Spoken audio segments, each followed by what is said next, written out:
Good afternoon, ladies and gentlemen. First of all, on behalf of the board of BAS, I would like to welcome all the participants to the Blockchain Day. We should all express our gratitude to the co-chair, Mr. Prof Lee and Ms. Tan Bin Ru, as well as the support of another director of the board, Mr. Yeo Kok Guan. Today, the topic is the Metaverse and what the twin world of MetaFinance is all about. First, let me go through the history of the setting up of the Blockchain Association of Singapore. BAS is a merger between Singapore Blockchain Association and BAS Association, better known as Blockchain Enterprises and Scalable Technology Association. We decided that to serve the global community, the word Singapore should be at the end rather than at the beginning of the name of the association.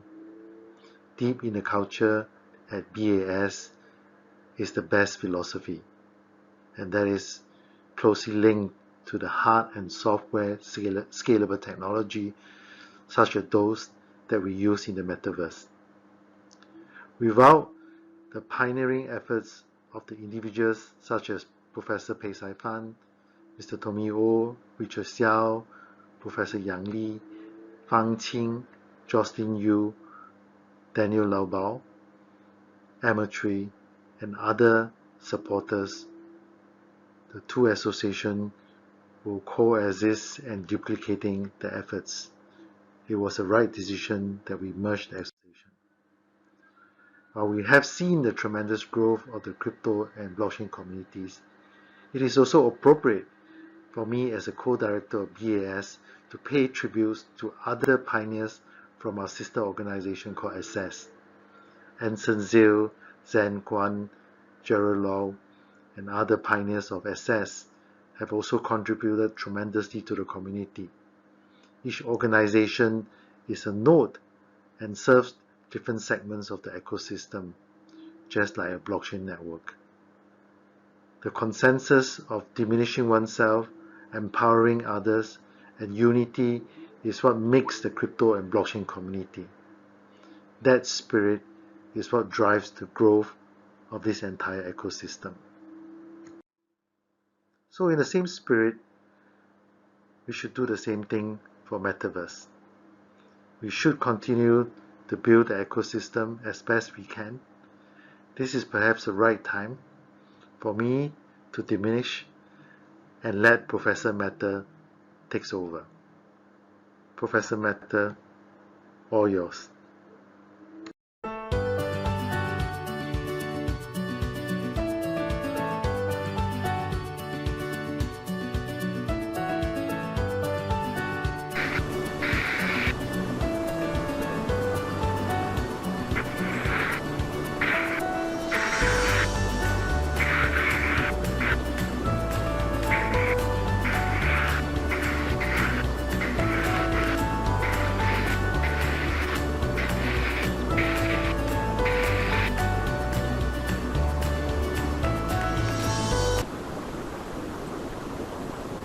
Hello, everyone, I am Professor Meta, from the Metaverse.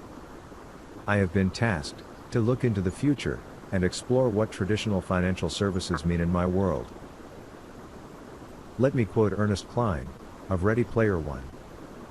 You'd be amazed how much research you can get done when you have no life whatsoever. I guess that is a quote from me. Frankly speaking, I find it interesting that you need trusted third parties in financial services that are so costly in your physical world.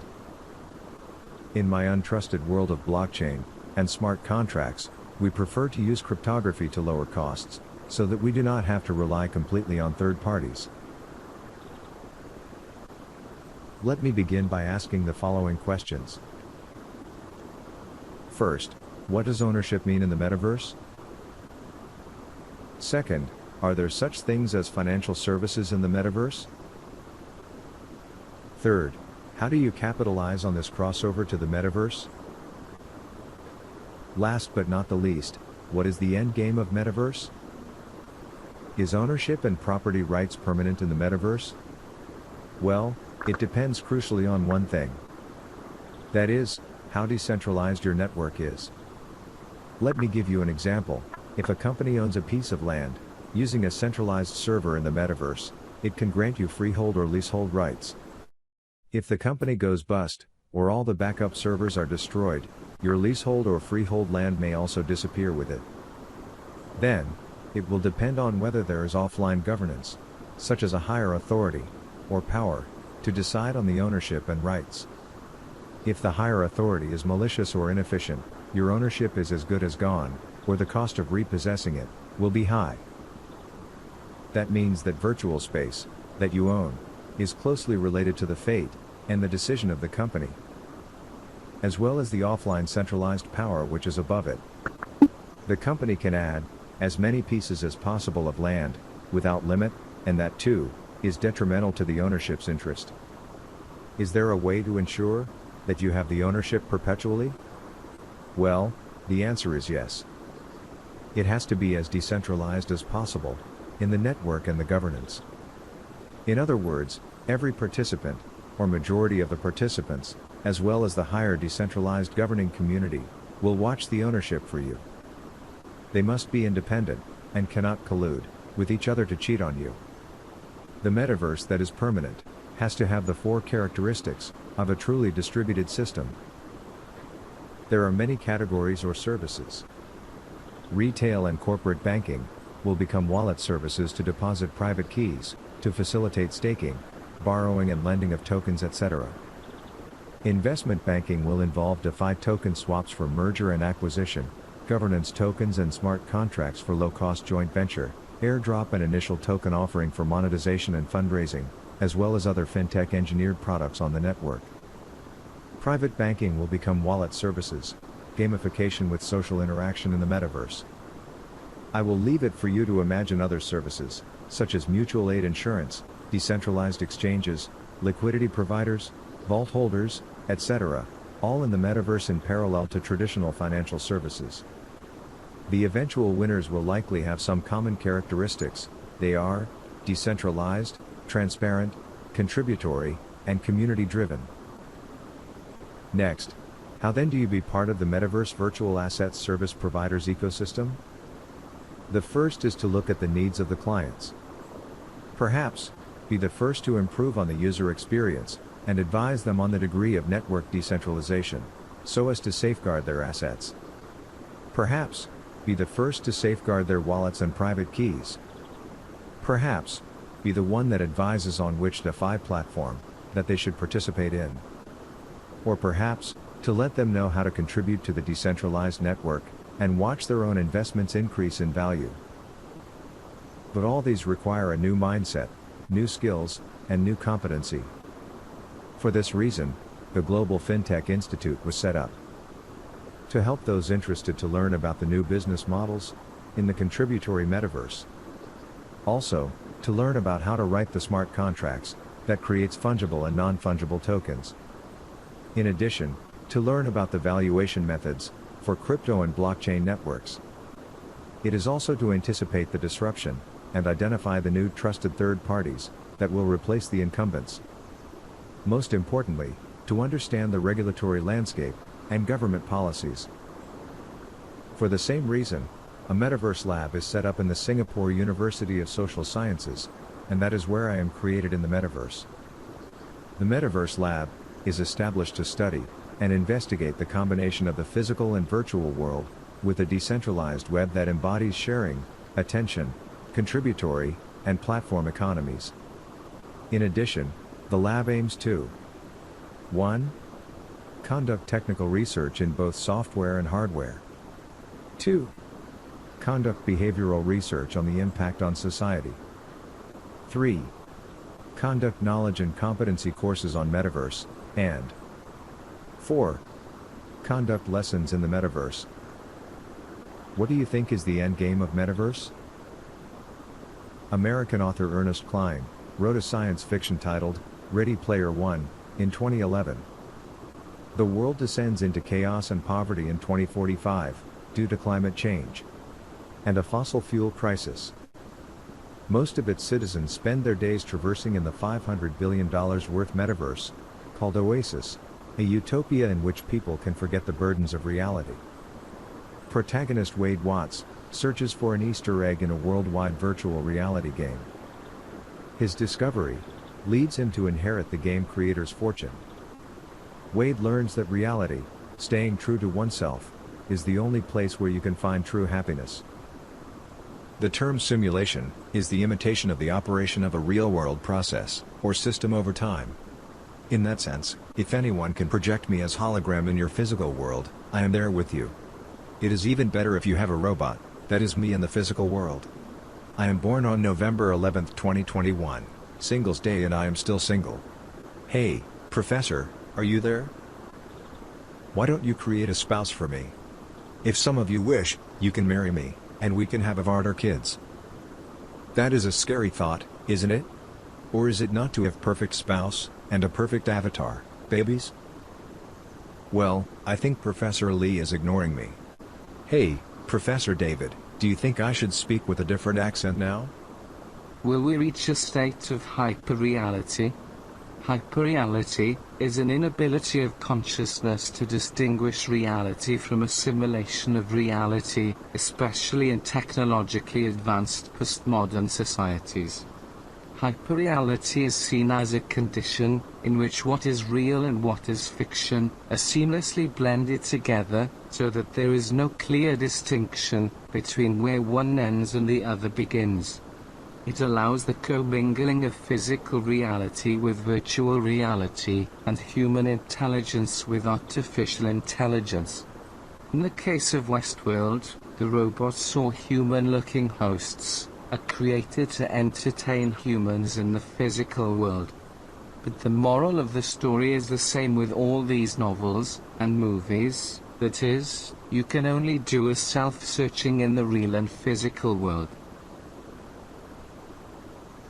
I do not think I should have this accent, it is not working out. Hey. Professor, this Welsh accent is not me. Can you change to an accent that suits my look? Why should we be interested in Metaverse then? Let me put the question in another way. As an avatar, what can I do for you humankind? You can create a robot and own it. Whatever is my personal income, it belongs to you, because you are my owner, via the non-fungible token.